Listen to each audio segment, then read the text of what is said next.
Pendant des années, on disait que les voitures chinoises étaient en retard. Aujourd'hui, certains SUV commencent à poser une vraie question. Et si c'était l'Europe qui avait perdu de l'avance? On attaque.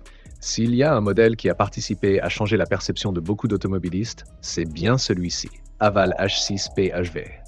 Le H6 n'est pas devenu populaire par hasard, il s'est imposé avec le temps comme l'un des piliers industriels de Great Wall Motor. Et ça compte.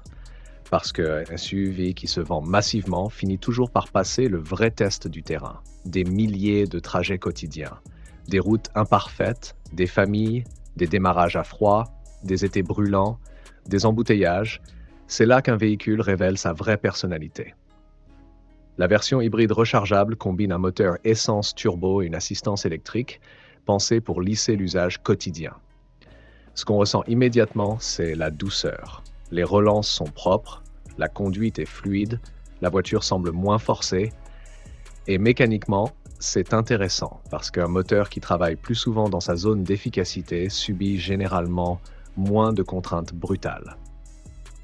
Le H6 donne aussi une impression de maturité très rassurante. L'intérieur est moderne sans tomber dans l'excès, l'ergonomie est claire, l'ambiance est soignée, et c'est précisément ce genre de détail qui fait qu'un SUV devient agréable à vivre tous les jours, pas seulement impressionnant le jour de l'essai. Le H6 ne cherche pas à en faire trop, et c'est justement ce qui le rend crédible. Numéro 9, Chery Tiggo 8 Pro Max. Celui-ci est particulièrement intéressant, parce qu'il représente exactement ce que beaucoup de gens n'ont pas vu venir. Chery travaille depuis longtemps sur l'exportation. Et cela change beaucoup de choses. Quand un constructeur vend sur plusieurs continents, il doit apprendre à affronter des climats extrêmes, des carburants variables, des usages différents, des attentes très diverses. Et c'est là qu'un produit gagne souvent en robustesse. Le Tiggo 8 Pro Max dégage immédiatement une impression de SUV familial pensé pour le quotidien. L'espace est généreux. La présentation intérieure inspire une montée en gamme assumée. La qualité perçue progresse nettement. Mais ce qui le rend séduisant, c'est surtout son équilibre. Il n'essaie pas de choquer, il essaie de convaincre, et ça fonctionne.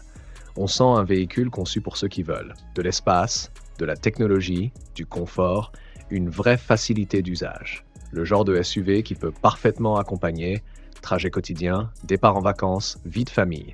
Et c'est précisément ce mélange qui explique pourquoi il attire de plus en plus l'attention.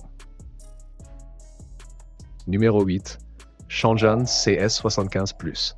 Avec celui-ci, on commence à toucher à quelque chose de très intéressant. Le sentiment de maturité. Le CS75+ donne l'impression d'un véhicule qui a dépassé le simple stade de la montée en puissance. Il paraît plus posé, plus structuré, plus cohérent. Le groupe Changan Automobile a beaucoup travaillé sur cette idée, et cela se ressent. La conduite inspire de la sérénité, les réactions sont propres, l'ensemble paraît homogène. À bord, le niveau technologique saute immédiatement aux yeux. Les écrans sont bien intégrés, la présentation est moderne, mais surtout, l'habitacle donne cette sensation très importante. On a envie d'y passer du temps.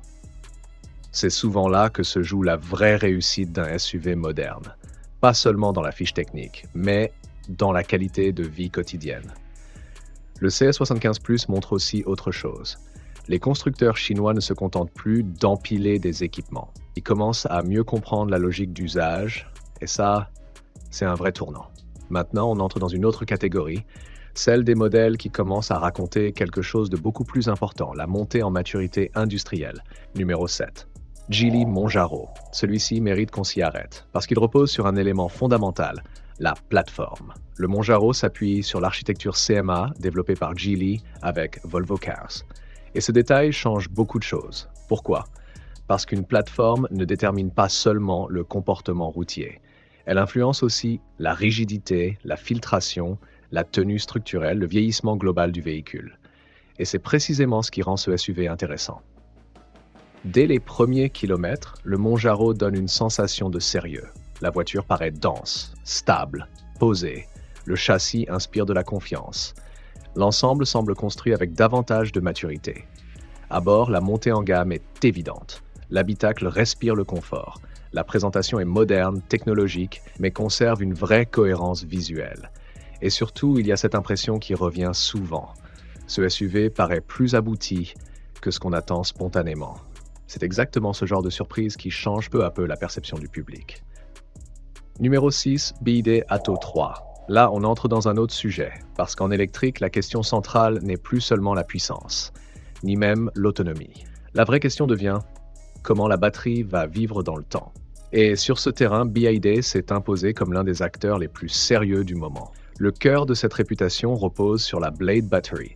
Ce qui la rend particulièrement intéressante, c'est sa philosophie de conception. Elle privilégie la stabilité, la robustesse, la maîtrise thermique, la cohérence d'usage. Et pour un conducteur, cela se traduit par quelque chose de très simple. Plus de confiance. L'Atto 3 est aussi important pour une autre raison. Il a participé à rendre le SUV électrique chinois beaucoup plus concret dans l'esprit du grand public. Pas comme un concept futuriste. Pas comme une curiosité technologique, mais comme un véhicule qu'on peut imaginer utiliser tous les jours. Et c'est probablement là sa vraie force. À bord, l'ambiance est moderne, originale, assumée. L'expérience paraît fraîche, différente mais accessible. On découvre rapidement un SUV pensé pour la vie quotidienne, l'usage urbain, les trajets réguliers, la simplicité d'utilisation. Et cette facilité d'appropriation compte énormément. Numéro 5, Tank 300. Ici, on change totalement d'univers parce qu'il existe une autre forme de fiabilité. Une fiabilité qu'on ne voit pas toujours dans les fiches techniques. La fiabilité sous contrainte. Le Tank 300 a quelque chose de particulier. Il ne cherche pas à paraître aventureux. Il donne réellement le sentiment d'avoir été pensé pour encaisser. Son architecture de vrai 4x4 change immédiatement la perception. Le véhicule paraît solide, compact, dense, prêt à travailler. Et c'est précisément ce qui plaît. Parce qu'au-delà du style, il inspire une forme de robustesse très tangible. Sur route, il garde une personnalité marquée. Mais c'est surtout hors du cadre urbain qu'il devient intéressant. Chemin dégradé, pistes, terrain irrégulier. Là, on comprend mieux sa philosophie. Ce SUV a été conçu pour absorber davantage de contraintes mécaniques, de torsions et de sollicitations répétées. Et ce type d'usage raconte souvent beaucoup sur le sérieux d'une conception. Ce qui surprend le plus, c'est le contraste. Car malgré cette base robuste, l'intérieur reste valorisant. Présentation soignée, technologie moderne, ambiance premium. Et c'est probablement cela qui rend le Tank 300 aussi séduisant. Il combine deux choses rarement réunies, le sentiment d'aventure et le confort du quotidien. On arrive maintenant dans le cœur de la vidéo. Ici, on ne parle plus seulement de progression. On parle de véhicules qui commencent à définir une nouvelle manière de concevoir l'automobile. Des SUV qui ne se contentent plus de rattraper, mais qui posent leurs propres règles. Numéro 4. Ici, on entre dans une catégorie totalement différente, parce que la fiabilité moderne ne repose plus uniquement sur la mécanique, elle repose aussi sur le logiciel. Et c'est exactement là que ce modèle devient intéressant. Avec son écosystème logiciel développé avec Huawei, l'Aito repose sur une logique simple, un véhicule qui évolue dans le temps. Les mises à jour à distance permettent d'améliorer les fonctions existantes, de corriger des défauts, d'ajouter de nouvelles fonctionnalités, d'optimiser l'expérience utilisateur. Et ça change la perception de la voiture. On n'a plus un produit figé, on a un système qui s'améliore. À bord, l'interface est fluide, l'expérience est pensée pour être intuitive. Les aides à la conduite reposent sur une combinaison de capteurs multiples pour renforcer la perception de l'environnement. Et ce qui frappe surtout, c'est cette idée. La voiture ne se contente plus d'être fiable mécaniquement, elle devient évolutive. C'est une rupture importante dans la manière de concevoir un SUV. Numéro 3, Li Auto. Le L9 repose sur une architecture EREV, propulsion 100% électrique, moteur thermique utilisé uniquement comme générateur. Résultat, une conduite électrique constante, mais sans la pression de la recharge permanente. C'est là que le concept devient intéressant. Le conducteur garde le silence, la fluidité, le couple immédiat, mais il gagne une forme de sérénité sur long trajet. À bord, le L9 se positionne clairement dans le segment familial premium. 3 rangées confortables, intérieur technologique, ambiance très soignée, confort orienté voyage et surtout une sensation globale de facilité. Ce n'est pas un véhicule qui impressionne par agressivité, c'est un véhicule qui rassure. Numéro 2, BYD Song Plus DMI. Ici, on entre dans une approche d'ingénierie très différente. BYD a adopté une philosophie claire avec le DMI, pensée hybride comme une voiture électrique avant tout. Dans ce système, le moteur électrique fait l'essentiel du travail, le moteur thermique intervient surtout pour générer de l'énergie. Et ce choix change tout dans l'usage quotidien. Le moteur thermique fonctionne plus souvent dans une plage stable, moins de variations, moins de stress mécanique, une utilisation plus régulière. Et dans la durée, cela contribue à une sensation de fonctionnement plus fluide et plus maîtrisée. Le Song Plus est aussi important pour une autre raison, son adoption massive. Quand un modèle atteint un tel volume de vente, cela signifie généralement que l'usage est validé, que l'expérience est cohérente, que les propriétaires sont satisfaits. À bord, l'ambiance est moderne et fonctionnelle. L'ensemble est pensé pour la vie quotidienne, confort, technologie, simplicité d'utilisation. C'est un SUV qui ne cherche pas à impressionner, il cherche à être facile et c'est souvent ce qui convainc le plus. Numéro 1, Baide Tang, et voici le sommet, le SUV qui symbolise le mieux cette montée en maturité industrielle. Le Tang n'est pas seulement un véhicule haut de gamme, c'est un concentré de plusieurs évolutions en même temps. À l'extérieur, il impose immédiatement sa présence, un design massif, structuré, moderne. À bord, on retrouve une véritable montée en gamme.